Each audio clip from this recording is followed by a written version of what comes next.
everybody, welcome back to the Life of White. If you're new, this vlog is to help you on your journey and also give you a sneak peek on my journey through life. We talk about everything that I go through, makeup, hair, travel, events, just everything that I deal with. Y'all get to be a part of it, and I just share my experiences with you all so that you can grow and you don't have to go through the mess that I go through to be great. So this is it. Stay tuned to see what we're going to be talking about today.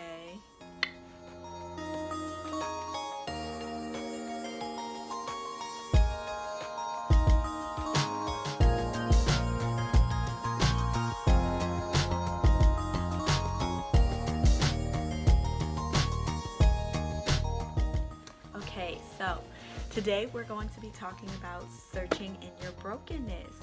For those of you who don't know what that means, it's basically when you're in a space, typically after a heartbreak or a depressing moment in your life, you know, whenever you're broken down, like you are at a low point and you start searching in it. Now this could be searching as far as like in romantic ways, searching for guys. I tend to do that a lot.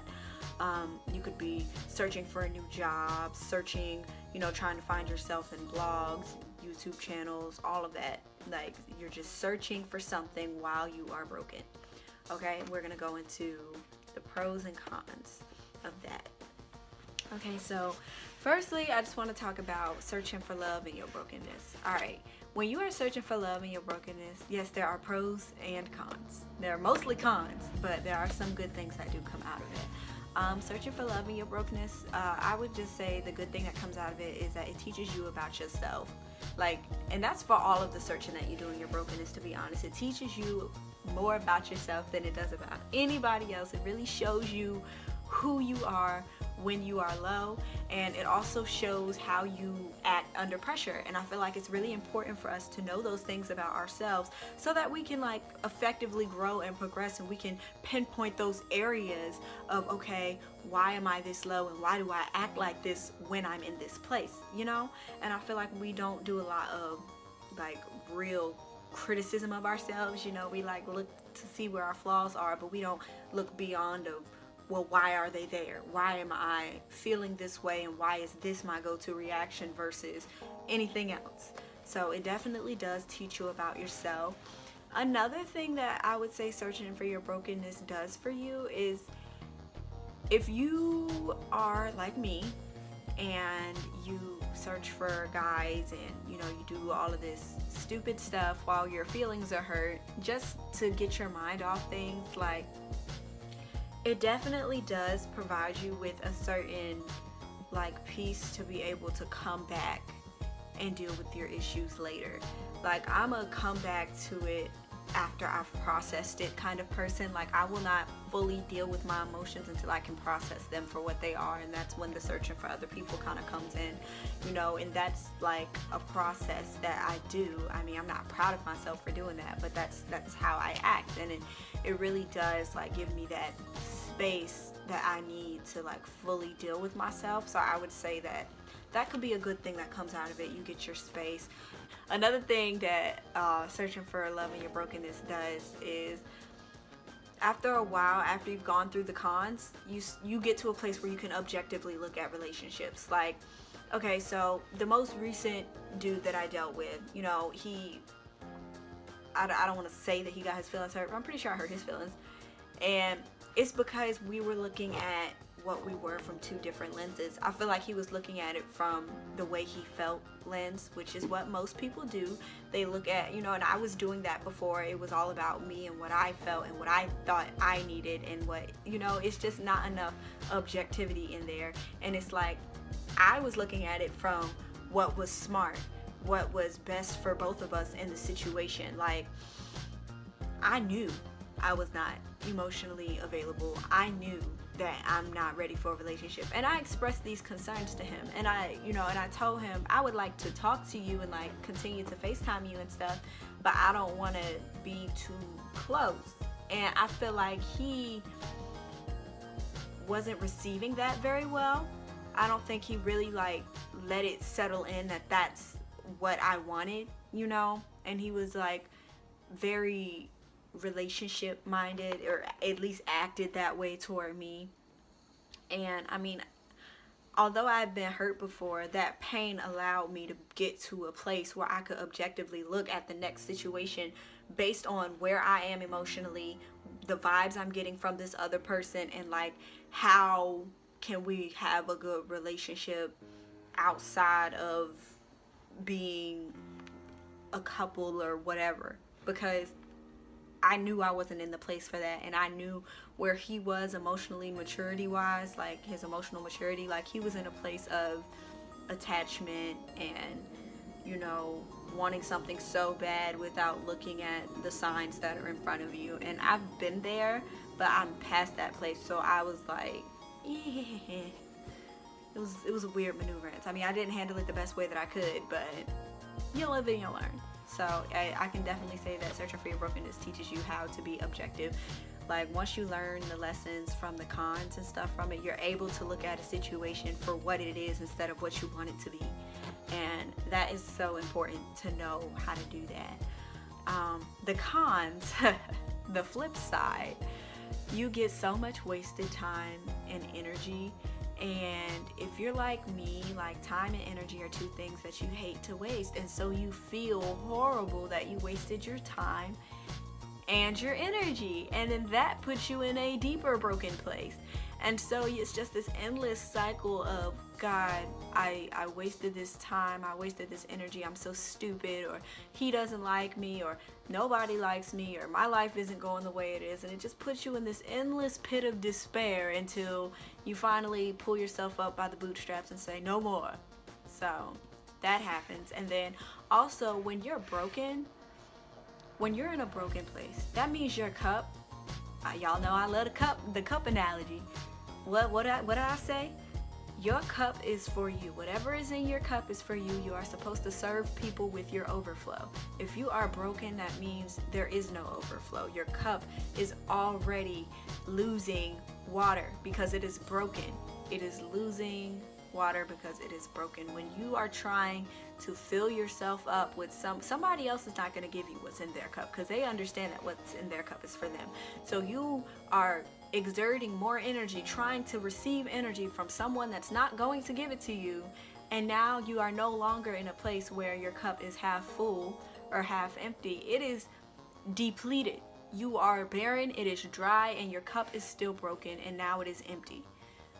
And getting to that place of complete depletion, that's not good for anybody. I'm just now like getting back to a place where I am energetic and happy and back to my goofiness and my craziness and my theatrical side. But that is because I spent so much time trying to receive energy when I didn't even have any to use to go get energy from other things. And you know, I wasn't even connected to my power source, which is God. Like, and you know, this one word keeps popping up about famine.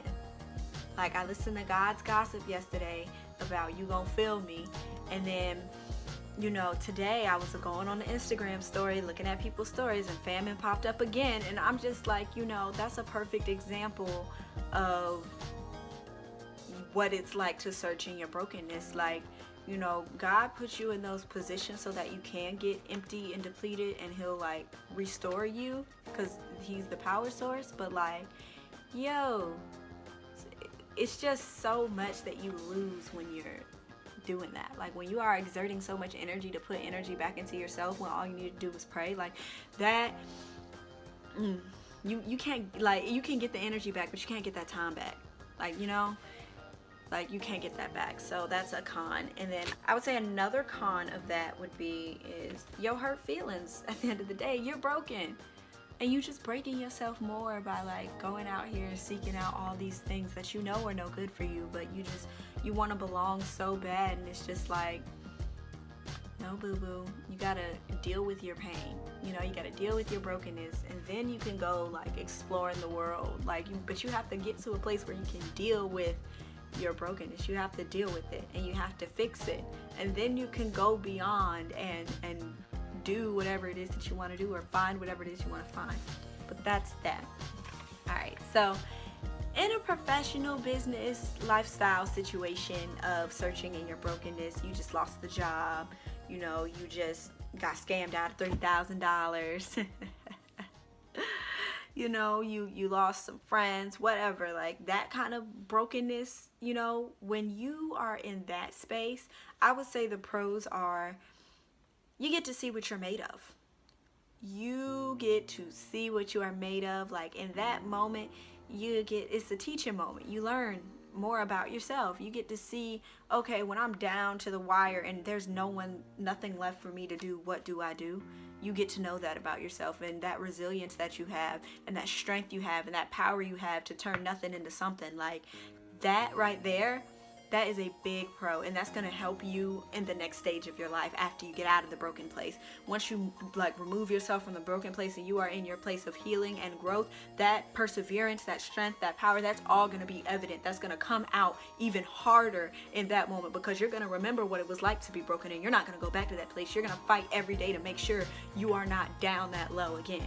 And that right there, that's going to be the major key for the rest of your life. I guarantee it. Like even me, like I'm not anywhere near where I want to be, but that vision I have in front of me is so clear.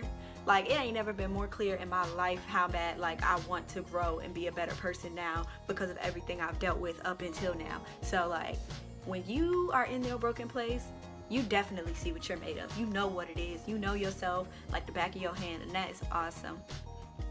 Another thing about it is that it opens so many doors. Like when you are at the lowest of the low, it's hard to see the silver lining in it, but the possibilities of where you can go from the bottom are endless. They are endless. Like when you are at rock bottom, you can look up and literally go in any direction. Like you know how all the stars are in the sky? You're like, which one is gonna be mine? Like that's the space you're in. And that,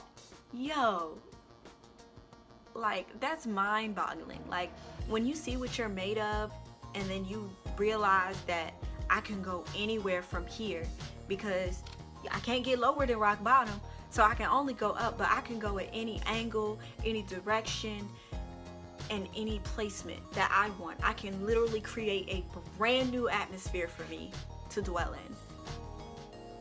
That's lit. That's lit. You get to start businesses or, you know, create blogs and YouTube channels, you know, and after you've dealt with your feelings and you begin to search for the newness in your fixed state instead of your broken state, like, oh man, you create so much beauty and love, especially if your heart's in the right place. Like so much happens for the better of you, and that's awesome. I would say the cons of searching in your brokenness professionally, you could end up like me and get scammed. Like you have to be wary of those fake deals, those fake offers, those fake come-ups, because the devil will try you. He'll know that you're broken and that you're searching for something while you're broken, and he will try you, and he will try to send you false prophets, false friends, false situations to be in, to trip you up, to make sure you stay broken and stay down, because his job is to steal, kill, and destroy. He wants you to stay on your back. So you have to be wary of those negative situations. But outside of discernment, there really isn't a con to searching in your brokenness when it comes to lifestyle and just matters of dealing with, you know, what life has to offer you when you hit your rock bottom of life. Because once you've like healed and you've understood your brokenness, I guess it's like you just see who you are and where you can go, and that feeling, and as long as you stay focused and on your path, like you really won't have to worry about anything. Just make sure you have that good discernment to know when people and places and things aren't for your environment, and you have to pray and just know that God got your back and he'll lead the way to where you're supposed to go. I'm gonna be completely honest, this video did not go the way I thought it would. I didn't know I was gonna say all that. That's good. I feel like I got my point across very well. If y'all, you know, I'm really not that great with all my words. I talk with my hands a lot so people can understand, and I talk in analogies a lot so people can understand, because I know that's the only way I know how to express it. So I hope it made sense and I got through to somebody. You know, you, yeah, I see you, yeah, I got through to you. But if you have any questions, you want to share a testimony, a story, or anything, just leave that in the comment box below. Thank you all for watching. As always, comment, like, subscribe. Please share the video with your friends. If somebody you know is in a low spot, share this with them. Let them see the silver lining, and remind them that there is so much possibility in your rock bottom. Like, I think that is the best thing that could have come out of this video, is that there's so much possibility in your rock bottom, because when you're at the bottom, all you can do is look up and see stars, and you just gotta pick one. Like, that's literally it, and say, that's mine, I'm going there, and go. So that's it for today's video. If y'all have any topics y'all really want to hear about, y'all want to know about me, like, please let me know. Like, tell me what y'all want from me, because it matters to me that I'm putting out content that actually is effective and helps you. Let me know if this is what you like to see and if you want to see more. And as always, y'all have a wonderful, blessed, and happy day. Bye.